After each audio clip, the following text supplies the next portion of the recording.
Vravím, dnes som si pre vás pripravil predpoveď počasia na 5 dní. Nachádzame sa v tlakovej výši, čo ešte viac zhoršuje aktuálnu situáciu sucha. Ako môžeme vidieť nad Francúzskom a Talianskom, sa v utorok večer bude nachádzať tlaková níž, z ktorej môžu počítať lokálne do 30 mm zrážok.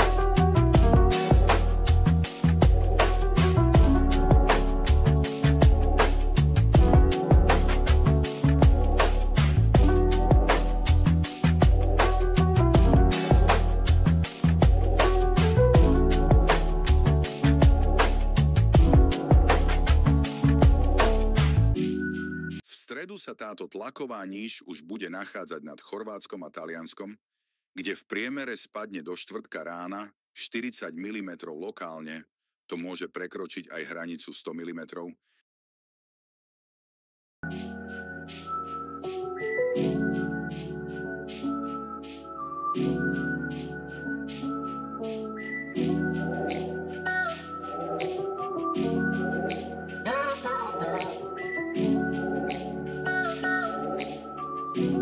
Štvrtok už zasiahnu zrážky aj naše územie, do piatka môžeme počítať od 10 až do 25 mm, čo zlepší situáciu so suchom.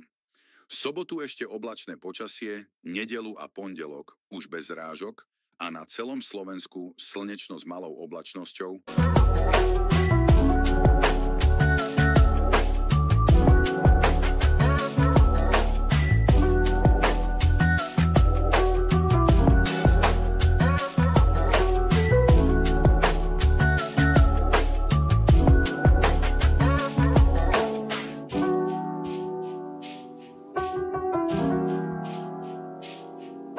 Budem rád, ak ma podporíš lajkom a sledovaním.